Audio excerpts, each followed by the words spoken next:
And then the other half of the replacing the injured Michael Dara McCauley at midfield. That means there are still 12 starters from the All-Ireland final last year in this team. Fennell, McMahon and McManaman are the three differences from that side.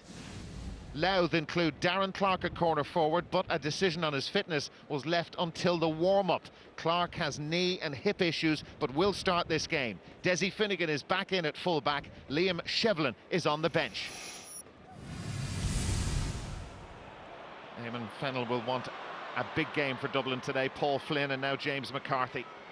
Fennell has a chance to lay down a marker, one of three differences from the All-Ireland final. Ger Brennan playing that forward to the captain, Brian Cullen. Paul Flynn. And now it's Diarmuid Connolly. Connolly steadies down, he's hit that well. Hit it extremely well. And Neil Gallagher, well, was a little worried it was going to drift over his head. The Cooley Kickham's goalkeeper actually put this over the bar.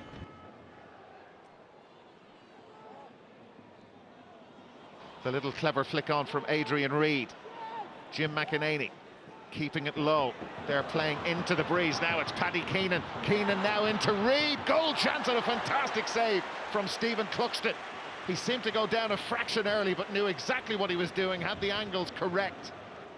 Dennis Bastick, a late addition to this Dublin team after the injury to Michael Dara McCauley. Now Diarmuid Connolly getting out in front of Desi Finnegan, an open road in front of him. Here's a chance for McManaman, going for goal again. It's still not cleared. Oh, the goalkeeper eventually able to secure it. Neil Gallagher, absolute pandemonium in there. The Louth backs just not tight enough all over the place. Fagan drop kicking that forward. It's going to come straight back at them. James McCarthy and now Brian Cullen.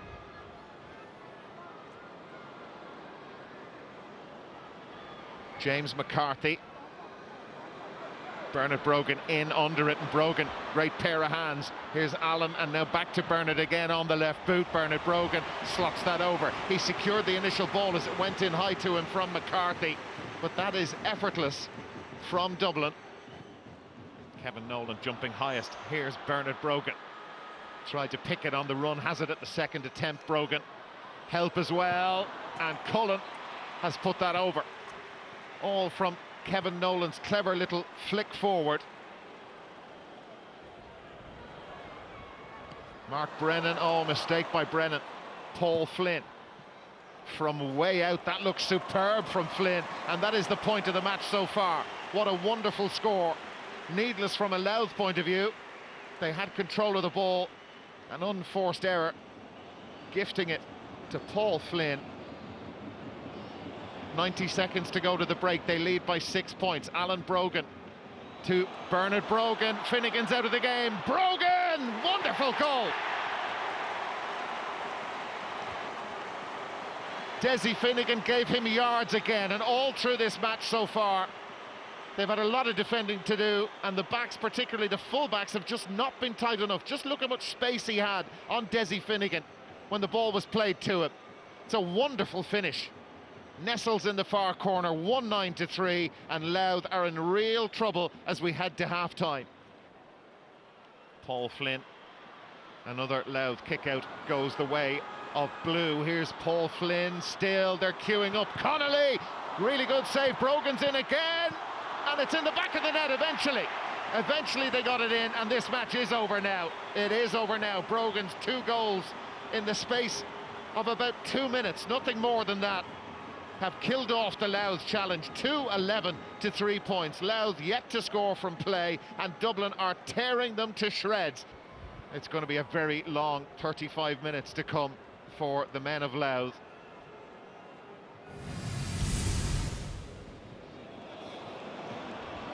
Here they come again. Kevin McManaman putting an angle on that to allow Bernard Brogan to drift out towards it, and Brogan has beaten Padraig Rath. All ends up. Now it comes back to Alan Brogan, and that has gone over the bar. Now Brogan finally off the mark. Padraig Rath deflecting it over the crossbar. Declan Byrne, bit more of a spring in the Louth step. It is a long way back, And Ronan Carroll doing well. They need a goal to give them some sort of belief, but he's got the point, Ronan Carroll, and that, after 45 minutes of inter-county football, is their first point from play. Alan Brogan, that trademark spin away from Jamie Carr.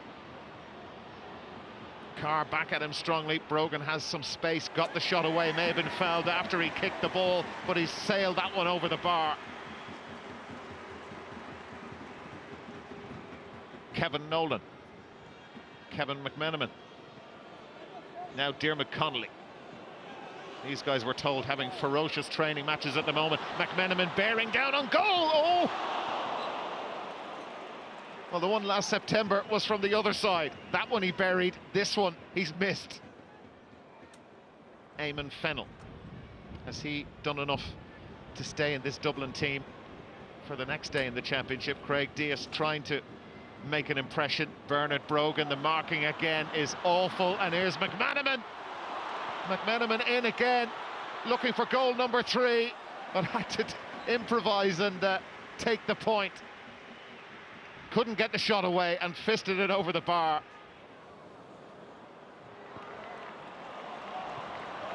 Clever ball out to Dennis Bastick. 2 Dublin players ahead of him. O'Gara was being held and Bastick still going. The ball has gone over the bar. It really stung the fingers of Neil Gallagher.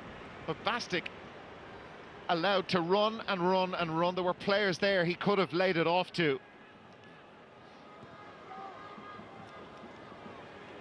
JP Rooney out in front of Johnny Cooper, and Rooney gets the point. His first of the afternoon. He's looked lively since coming in. James McCarthy. Kevin McMenamin. Dublin's total of 221, 218 of it has come from play. McMenamin through, and now it's Diarmuid Connolly, and Connolly happy to take the point. Now 219 out of 222 from play. It's been a real statement from Dublin. They're back in business. They've hit the ground running as they start out on the defence of their Leinster and All-Ireland crowns. And there is the whistle for the end. Louth head into the qualifiers. Dublin march on. They have beaten Louth by 222 to 12 points here at Croke Park. I suppose the score probably flatters us. I think, in fairness, Louth could have got goals early on. We were a bit open at the back, and we got good goals in the first half, and then it sort of ran against Louth after that. So I think, I don't think there's that big of a difference between the two teams, to be honest. But we'd have to be happy for our first day out. We came into the day's game hoping that we did very, very well. But in fairness, Dublin called us right. They played fantastic football. I have no excuses whatsoever, and beating me a better team. So Dublin go. And I think it was there in abundance here today. There was slick combination play, a great finishing touch up front. He has to be happy with 219 from his forwards. But the intensity, which was shown by the Dublin team, albeit against a very weak opposition, is what he would have wanted for the first game in Croke Park. It was a potential banana skin, but I think they've come out with flying colours. Liam, how well do you think they did? I think they did well. I don't think it was a banana skin at any stage. I wouldn't agree with Senan on that. But I think they did as well as they had to do. They produced a good performance. They were very disciplined in the defence. I wouldn't be delighted if I was Pat Gilroy with the second half. They won the second half 11 points to 9, so there were 14 points up in the first half, 2 in the second half. That in itself isn't good enough. Yeah, but how many teams really do manage to finish out and do to a team in the second half what they've done in the first if they've got a big lead? The really good teams should do it. And the point about Dublin is that if you were playing an exhibition match A's against B's, you wouldn't quit the game at half-time. You'd expect the A's to be performing, working their patterns and killing the B's right to the very end of the game. Dublin took their foot off the pedal, and that's really something that, when they go into the next game, against Wexford or Longford, they're going to look back on this and they're going to wonder exactly, did they lose their way midway Can Dublin get credit for anything? No, I don't think so at all. Look, they took the foot off the gas in the second half, and fair enough, they only won 11-9, but the game was won at half-time, and it was very difficult then. We saw that pattern. Tara, what would Kerry have done in a similar situation? Look, there's very little you can do, Dublin did what they had to do today. They came out and they did it in the first half. I agree with Senan, there's very little, you're being a bit harsh there, Liam, I say, in that to finish off, in the second half there. What do you do? You're up the bones of 17 points, what are you going to do? look, it's easier said than done. Louth were always going to come back, and they were always going to kind of put some kind of a game together for them. I suppose personally, I thought Paddy Keenan, to be fair to him, just didn't stop. He was relentless there today, and I thought great credit going to him on a losing team, and he always knew he was going to lose. He never dropped his head, never gave up. Okay, I believe we actually do have the man of the match, Kevin McManaman, with us now. And the man of the match from today's game is Dublin's Kevin McManaman, and here to present the award is from Super Value. So I'm very sorry, is Richard Foley, and sales manager from Super Value. Congratulations, Kevin. Well done, Kevin. So thanks very much indeed. Appreciate it. Well done. Kevin, first of all, I suppose your first game out in the championship, can you believe it went so well? I suppose, yeah, it was a good out performance from the lads. Now, we kind of went away after the league. We had a 2-month break, and we just gave it all we could on the training field just to try and get the performance for the 70 minutes. And luckily, I suppose the couple of goals before half time kind of gave us that bit of breathing room to kind of relax and ease into our game in the second half, and maybe try and keep the ball a small bit more. So it went well for us on that side of things. Yeah, you got off to that good start, got the few points out, and as you say, the 2 goals before half time, so it's killed it off really as a contest. Yeah, I think so. As I said, it kind of gave us that bit of breathing room, and I'd say it was probably hard for Louth to take. They're probably making other plans for half time to kind of take advantage of that wind, but it just probably was, hit them as sucker punches, I suppose. Yeah. The second half then, how did you approach that, given that you were so far ahead? The game was, as I say, over as a contest. I suppose, was it difficult to keep the concentration and keep going? Look, I suppose it wasn't. It was like, we're looking at this as kind of a we were taking each match as it comes and each half as it comes, and we just said, listen, let's make sure we get that performance for the whole 35, and you can't relax, and I suppose you need to kind of keep the pressure on these teams, because we've been ahead in games before that's been well publicised, and we've eased off and teams have come back on us. So I think we learned from it last year, and we're not going to forget those lessons we've learned. Well, congratulations today, Kevin. A good performance and a good win. Thanks very much. Appreciate it. We'll have more analysis. And even when he solos and takes men on, he does it in a sort of lazy, slouchy way. But really, he's impacting this game. And Senan used the phrase, about him being a very honest player and giving a very honest performance. And that's what it was. He was looking for every ball, and he used every ball quite wisely. Could have ended up with a bigger score himself, and probably was deserving of at least a goal, if not 2. But it was just an immaculate all-round performance. Yeah, and I suppose one thing he shows as well is ambition. He was a sub coming off the bench last year, Matt, but he wasn't happy with that role. He wants to be on from the start, and he certainly did himself no harm today. I mean, everything he did today, like Senan said, was for the team. He's a great all-round team player. But as unfortunately, he didn't score there. The man, though, who was able to score, I suppose the class is always there. What about Bernard?